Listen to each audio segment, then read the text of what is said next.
Olá, nesta edição do programa TV Empresa vamos conversar com Osínio Martins de Souza, que é consultor em gestão humana da SBA Associados, empresa de consultoria e assessoria aqui de Blumenau. E vamos falar sobre a empresa e também sobre recursos humanos, que é um tema recorrente e muito importante para todas as organizações. Osírio, é um prazer recebê-lo no TV Empresa. É eu que tenho muito prazer em estar aqui e fico completamente à vontade para nós discutirmos sobre a temática definida. Você que é consultor, mas também é professor, não é? E foi ex-reitor da CELV, também de Brusque, da Cevim de Brusque. Então, teremos um programa de alto nível, né? Eu espero. Vamos ver se nós contribuímos com o telespectador com boa qualidade. Beleza. Antes de falarmos sobre o assunto de pessoas, né, vamos falar um pouquinho da empresa, da SBA Associados, né? Isso, SBA Associados. Bom, o que é SBA Associados e qual, assim, as suas especialidades? A SBA Associados é uma empresa que atua fundamentalmente com coaching ativo, que é uma forma diferente de fazer coaching dentro da própria empresa, né? E tem os seus ramos de atuação, que são comercial, que é o recursos humanos, que é também na área de gerência corporativa e na área de processos. Então, nós temos um leque de atividades muito intensa e uma quantidade de consultores para dar suporte a essa atividade de excelente qualidade, todos eles se caracterizando por vivências em grandes empresas, em empresas qualificadas e que trazem esse retorno para as empresas que nos contratam. É uma empresa que está há bastante tempo no mercado, né? E tem grandes clientes. Me lembro que um TV Empresa de alguns anos atrás, inclusive um cliente colocou que estava passando por uma mudança na área de recursos humanos e citou a SBA. O início da SBA ele foi realmente na área de recursos humanos. Depois foi ampliado o leque, é uma empresa que tem 22 anos de mercado, né? E atuando em empresas de porte. Quer dizer, nós atuamos em empresas de porte. Temos agora um projeto imenso que está sendo desenvolvido com a Federação da Indústria do Estado do Paraná e que, validado esse processo, nós queremos trazê-lo para cá através da Fiesc e vamos ver se a gente consegue implantar esse programa aqui também em Santa Catarina. Vou te fazer uma pergunta acadêmica, né? Você falou em coaching ativo. Nós já tivemos alguns programas sobre coaching. Qual a diferença do coaching e do coaching ativo? O coaching ativo é uma modalidade de coaching que o nosso profissional atua dentro da empresa em tempo integral. Quer dizer, ele fica aqui, primeiro nós fazemos o diagnóstico, identificamos as áreas em que devem ser trabalhadas e depois o nosso consultor fica 15 dias dentro da empresa e 15 dias afastado da empresa. Depois ele volta novamente e com isso ele vai qualificando as pessoas que atuam nesse processo, corrigindo vícios, identificando problemas, auxiliando na solução desses problemas, sem ser o vetor principal disso daí, que nunca deixará de ser o gestor da própria empresa. Osírio, falando de recursos humanos agora, né? E de pessoas. Antigamente não, nem é tanto tempo assim, mas há um tempo atrás aí as pessoas entravam na empresa e normalmente tinham uma carreira na mesma empresa, muitas vezes se aposentavam, né?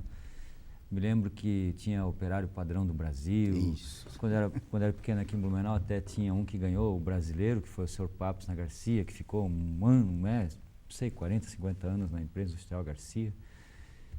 Hoje o cenário é bem diferente, né? Totalmente diferente. Quer dizer, esse processo começou a mudar em 1990. Ele começa a mudar quando você começa a introduzir a informática dentro das instituições de trabalho, né? Dentro das empresas. Eu me lembro que tinha uma expressão que a gente usava muito nas empresas em que eu trabalhei, que era vestir a camisa, vestir Exato. A camiseta, né? Uhum. Então era uma expressão que dizia assim, você entrou e vai ficar até você se aposentar. Hoje, quando nós olhamos o mercado de trabalho, isso é praticamente impossível. A volatilidade do mercado de trabalho, ela é muito grande. E as pessoas entram e percebem que chega um determinado momento em que o meu papel aqui esgotou-se, né? Por outro lado, na mão de obra operacional, que é onde acontece isso com mais frequência, é dinheiro. Efetivamente é dinheiro, não adianta a gente mascarar, tentar achar razões onde não existe razão. A razão é uma só, é a sobrevivência das pessoas. Então, quando eu estou na linha de produção, que eu estou fazendo um trabalho operacional, é muito mais fácil eu trocar de emprego por qualquer dinheiro do que eu assumir um compromisso efetivamente com a empresa. Então, essa volatilidade do emprego, ela veio para ficar. Quer dizer, as empresas vão ter que descobrir formas de manter os seus profissionais dentro da sua empresa através de processos de retenção que têm que ser muito bem pensados. Um desafio é conseguir talentos, mas está cada vez mais difícil reter o talento, né? Evidente, porque se ele é talento, ele é pouco. Uhum. E se ele é pouco, ele é muito desejado. Exato. Então, na medida em que ele é muito procurado pelo mercado, quer dizer, ele fica ofertante. Ele está ofertando um perfil que o mercado quer comprar. E esse perfil é raro. Hoje, talentos são muito poucos. E talentos com formação profissional adequada são menos ainda. Quer dizer, às vezes eu tenho pessoas talentosas, mas que não têm a formação que eu preciso. Mas talentos com formação é uma busca insana, realmente é um negócio interessante. Você acha que esse turnover alto é em função, como você colocou, claro, é disso também da volatilidade do mercado, mas também não em função da mudança do perfil das pessoas? Veja, nós temos 4 fenômenos acontecendo no mercado de trabalho hoje. A informatização, a robotização, a mecanização e a virtualização. São 4 fenômenos que, primeiro, modificam o perfil profissional das pessoas que atendem a essas áreas. Segundo, eles eliminam empregos sem repô-los em outras áreas. Pela primeira vez na história da humanidade, nós estamos vivendo isso. Quer dizer, antigamente, quando você teve que o homem deixou de ser coletador e caçador, ele foi fixado no campo pela agricultura. Ele precisava de muita gente para trabalhar, para produzir, e aquele excesso de produção ele trocava por um produto que ele não tinha. Aí vem as indústrias, vem a fábrica, vem o motor a vapor, vem toda aquela mudança que houve, começando pela Inglaterra, e muda-se o perfil desse pessoal. Mas eu realoco esse pessoal em fábricas. Eles têm esse espaço, né? Aí vem a revolução de serviços. Na revolução de serviços, o que acontece? Eu tenho que prestar esse serviço com qualidade. Então, eu tiro gente dentro da fábrica que está sendo eliminada por um processo desses 4 que eu falei, e ele vai para a revolução de serviços. Só que o serviço não tem condição de absorver toda essa mão de obra que está sendo dispensada pela instituição trabalho, né? Então, esse pessoal vai ter uma dificuldade. Eu acho que uma das grandes dificuldades do futuro é a geração de emprego, porque o trabalho ele vai continuar existindo, mas o emprego não. Então, essa é uma discussão que as pessoas ligadas ao mercado de trabalho têm que começar. Os sindicatos, o governo, empresas têm que começar a discutir efetivamente o que nós vamos fazer nessa área. A virtualização, por exemplo. Antigamente eu entrava dentro de uma sala de aula, de uma turma, e perguntava quantos compraram já pela internet. Meia dúzia levantava a mão. Se você fizer hoje essa pergunta dentro de uma turma de 50 alunos, 50 vão levantar a mão. O que significa isso? Muda o perfil do profissional da área e eu elimino a compra direta. E com isso eu fecho lojas. Há uma preocupação muito grande no mercado de trabalho lojista com o fechamento de lojas que não vão ter como resistir a essa mudança no processo de venda. Tá? Então são coisas que vão acontecer e são coisas que efetivamente preocupam. Você que é professor, né, e já foi dirigente de universidades, e coloca essa tese, né, dessa alteração, como é que você vê assim, a escola no sentido de preparar o profissional para essa onda? Ela está preparada? Ela se adequou? Como é que você analisa essa questão? Eu vou começar respondendo que em 2016, portanto daqui 2 anos, nós vamos ter a primeira geração em bancos escolares de universidades, tipicamente século XXI. É a primeira geração que nós poderíamos chamar de digital 100%, nativos digitais. Só que os nossos professores ainda são analógicos em transição. Exato. Alguns se propõem a fazer essa transição, outros se negam a fazer essa transição. Então nós vamos ter um choque aí. Você me pergunta, a escola está preparada? Eu respondo, não. A escola não está preparada, porque ela está formando profissionais para o século XX, para o século da economia velha e não da nova economia, né? Veja, esses dias eu estava lendo a Exame estava dizendo o seguinte: no Brasil hoje nós temos aproximadamente 500 mil vagas de emprego na área de tecnologia de informação. Só que a tecnologia da informação, as turmas começam na universidade com 50 alunos e se formam em 4 ou 5. Por quê? Porque nós temos um conceito no Brasil de que a matemática é difícil de ser aprendida. E aí, quando você entra com logaritmo, algoritmo, não sei mais que ritmo, as pessoas fogem pela primeira janela que aparece aberta para elas, não é?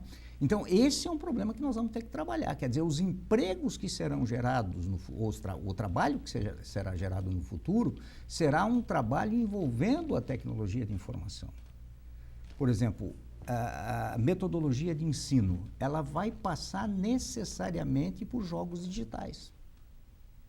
Nós temos, nesse projeto que nós estamos desenvolvendo na SBA Associados, nós estamos desenvolvendo um projeto extremamente interessante sobre jogos digitais, como processo de educação no ensino profissionalizante, né?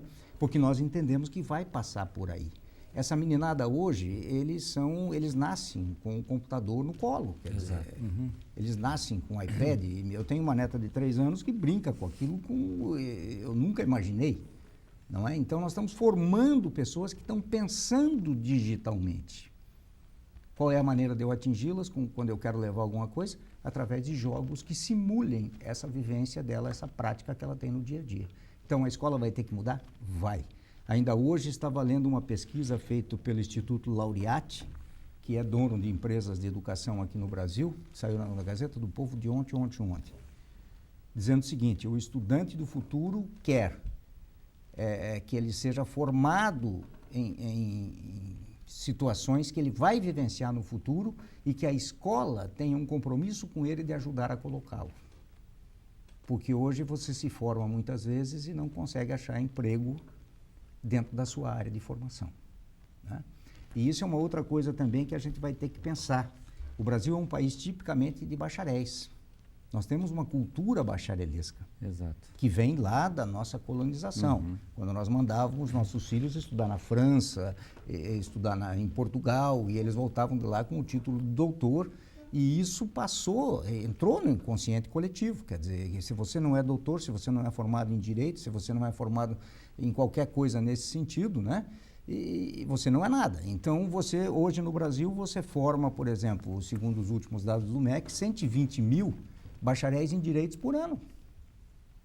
Agora, a OAB diz para nós que 13% passam e vão se transformar em advogados. Agora, quantos técnicos nós formamos? A base da cultura e da prosperidade germânica da Alemanha é o ensino técnico. Se não me engano, são 28% da população que tem curso superior na Alemanha. O resto tem curso técnico. Nós precisamos de 900 mil técnicos por ano. Nós formamos 200 mil. Então, há um gap imenso nisso daí que vai ter que ser solucionado. Essa área vai gerar trabalho? Vai gerar trabalho, mas não tem. Ok. Vamos ao intervalo, voltaremos em seguida. FURB TV, um canal para o saber.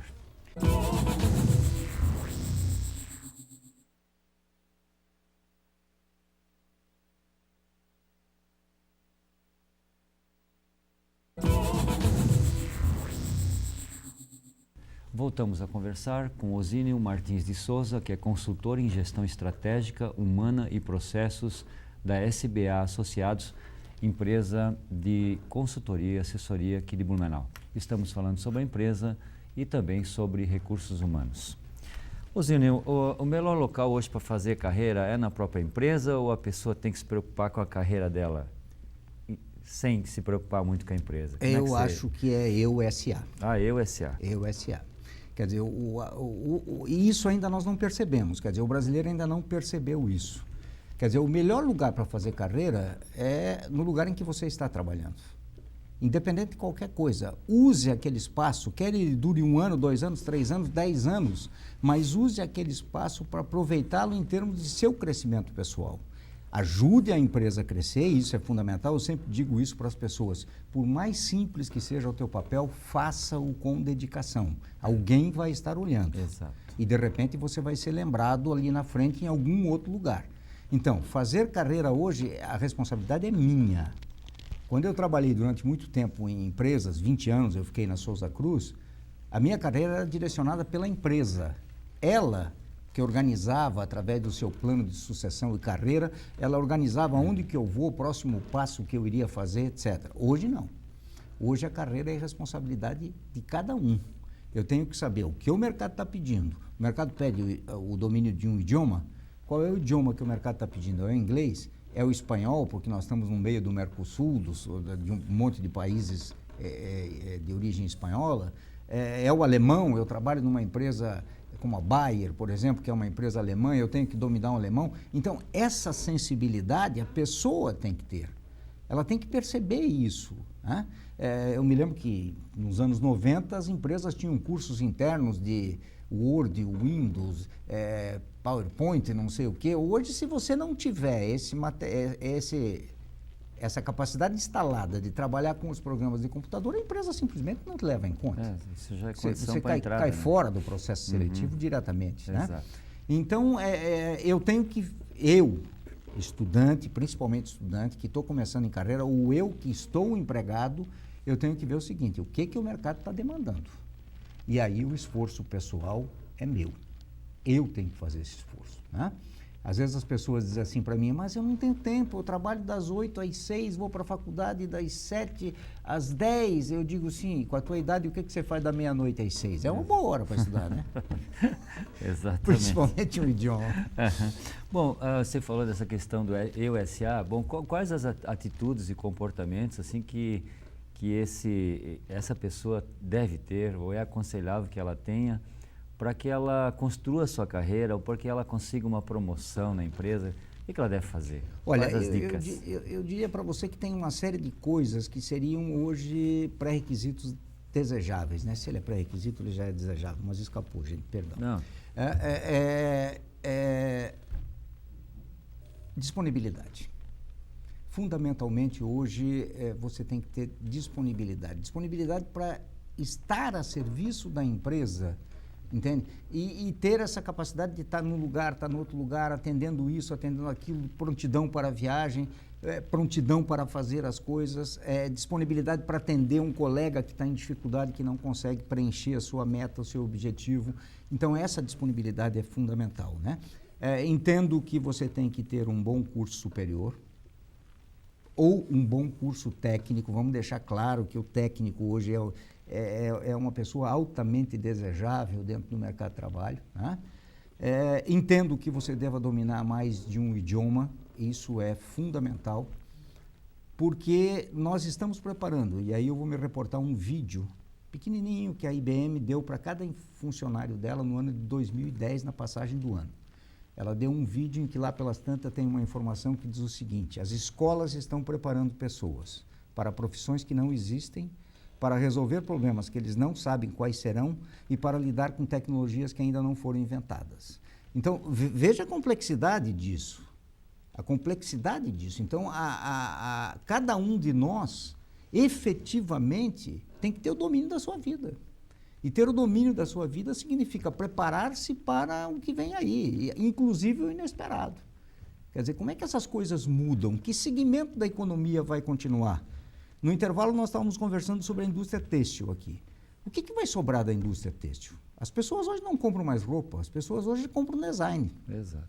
Então, eu tenho que aprofundar o design. A Dudalina está dando esse exemplo para nós de maneira maravilhosa. Quer dizer, criou uma camisa que virou coqueluche para todo mundo. Né? Então, essas coisas têm que estar muito perceptíveis para quem está estudando. E eu acho que isso é papel do professor também, dentro da sala de aula. O professor universitário tem que sacudir essa moçada, porque eles estão numa mesmice, entendendo que só o diploma vai garantir a ele uma vida futura. Não vai. Diploma hoje não garante absolutamente nada. O que garante a qualificação do indivíduo para o mercado de trabalho, veja que eu sempre falo trabalho, não falo emprego. Exato. É o indivíduo estar disponível para o mercado de trabalho com as qualificações que o mercado de trabalho pede. Eu acho que isso é fundamental. Bom, e o que a pessoa não deve fazer? Deve evitar sempre. Eu acho que como eu falo em disponibilidade, eu acho que é o contrário, é a tentativa de se esconder. A tentativa de fazer o low profile, quer dizer, fazer aquilo da mesma forma como eu sempre fiz, no mesmo diapasão, na mesma velocidade, na mesma intensidade e achar que eu estou fazendo o meu papel. Eu sou pago para fazer isso. Isso, fazer o mínimo necessário para se manter no emprego. Quer dizer, esse indivíduo ele vai cair. Eu costumo dizer o seguinte, o pior empregado que uma empresa pode ter é o medíocre. Medíocre no sentido de mediano. Sim. Porque ele não é suficientemente bom para ser promovido e não é suficientemente ruim para ser demitido. Então ele fica dentro da empresa onerando a empresa e produzindo abaixo daquilo que uma outra pessoa poderia produzir. Mas aí nós entramos com a falta da mão de obra, que todo mundo reclama que nós estamos vivendo um apagão de mão de obra, né? Ou seja, a empresa até percebe esse profissional meio medíocre ali do meio, né? Mas ela fica com ele porque falta gente, é isso? É isso. Né? Inclusive eu quero abordar aqui um tema que eu acho que é interessante, eu tenho abordado nas palestras que eu tenho feito por aí. A expressão mão de obra é uma expressão pejorativa, porque ela reporta um tempo em que nós fazíamos as coisas com as mãos. Com a mão. Hoje não, hoje quem faz as coisas com as mãos são os robôs, são as máquinas. Não é? Nós pensamos as coisas e planejamos as coisas que devem ser feitas. A linha de montagem ela foi criada exatamente para o operador não pensar. O Ford tinha uma frase dele que eu acho fantástica. Ele diz o seguinte: pena que quando eu contrato um par de braços, vem uma cabeça junto. Porque a linha de montagem foi montada exatamente para a pessoa não pensar, para a pessoa fazer aquilo no momento em que passasse na frente dele. Aí ele agia e fazia. Né? Hoje nós precisamos o quê? Nós precisamos de gente que pense.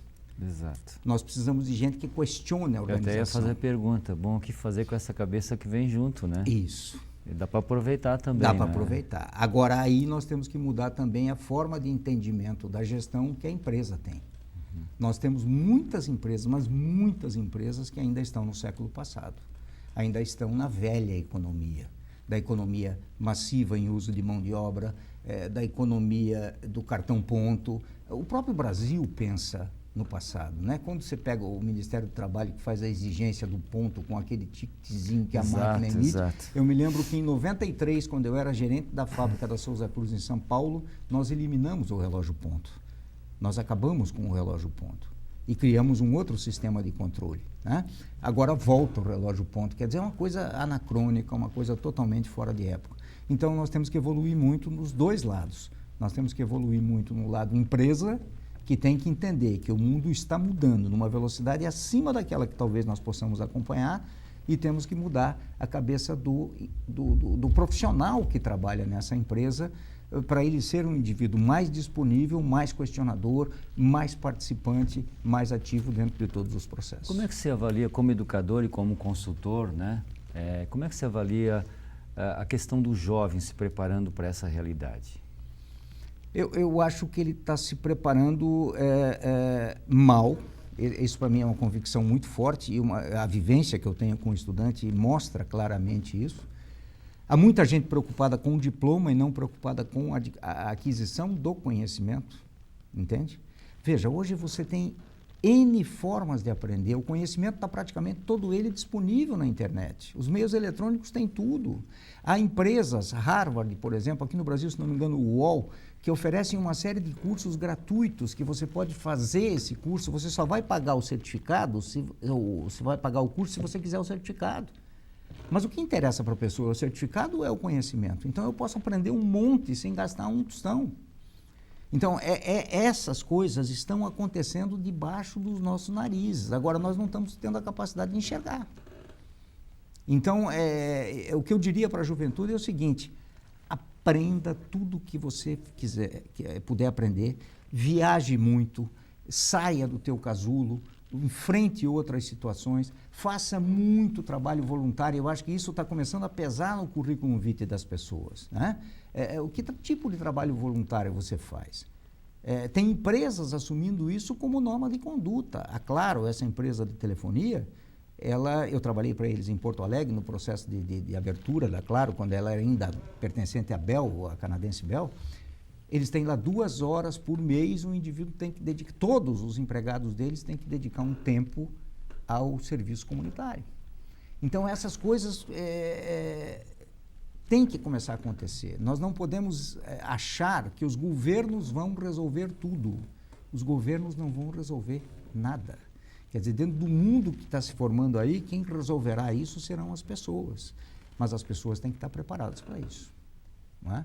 Então, eu diria para esses jovens que estão aí, começando a sua faculdade, estudando forte, preparem-se. Mas preparem-se e sejam muito ecléticos. Não se prendam, não se deixem colocar dentro da casinha. Uhum. Saia da casinha. Abra a sua cabeça. Tenha vivências. O estágio é excelente para quem está começando a trabalhar. Trabalha um tempo aqui, trabalha outro tempo ali, troca de empresa, investe na carreira dele, né? Eu diria isso. Aí entra a parte do empreendedorismo, que é outra especialidade sua, né? O empreendedorismo é isso. E que é outro caminho, né? Que é outro caminho, que eu acredito, né? que seja uma das soluções para o futuro. Quer dizer, a gente sabe, o Brasil hoje, segundo o Sebrae, se não me engano, tem só 0,3% de empresas com mais de 500 empregados. Exato. A grande massa de empresas no Brasil hoje, elas são de pequenas e médias empresas. A empresa do um só, o microempresário é esse exemplo. Quer dizer, o que eu posso fazer? Olha o que as pessoas estão criando do nada. Coisas extremamente simples e que estão mudando a vida de todo mundo. Está cheio de exemplos por aí. Não é? Então, eu diria para as pessoas que tire a mentalidade de concurso público, tire a mentalidade de se aposentar dentro da mesma empresa e faça uma mentalidade de vencedor. Qual é essa mentalidade de vencedor? É você criar o seu próprio negócio, é você abrir o seu próprio negócio, é você dar a cara a tapa. Vai quebrar, não faz mal, começa de novo, está cheio de exemplos também aí. Roberto Marinho começou a Rede Globo com 55 anos de idade. Não é? Teve ajuda, mas isso é outro papo. Então, dá para modificar o mundo a partir de cada um. E é essa a proposição que a gente faz. Mude o seu mundo, que você estará ajudando a mudar o mundo de forma completa. Ok, bom, o nosso tempo deu, o assunto está muito interessante, né? Mas fica o convite para uma outra oportunidade, né? Quando tiveres um tempo de voltar aqui ao TV Empresa, tinha muitas outras coisas para a gente conversar, mas o nosso tempo chegou ao final. Osírio, muito obrigado por sua vinda à TV Empresa. Opa, eu que agradeço e estou sempre à disposição. Muito obrigado. Ok. O programa TV Empresa é uma promoção do Centro de Ciências Sociais e Aplicadas, do mestrado em Administração, do mestrado em Contabilidade e do doutorado em Ciências Contábeis e Administração da Universidade Regional de Blumenau. Muito obrigado pela sua audiência e até o nosso próximo encontro.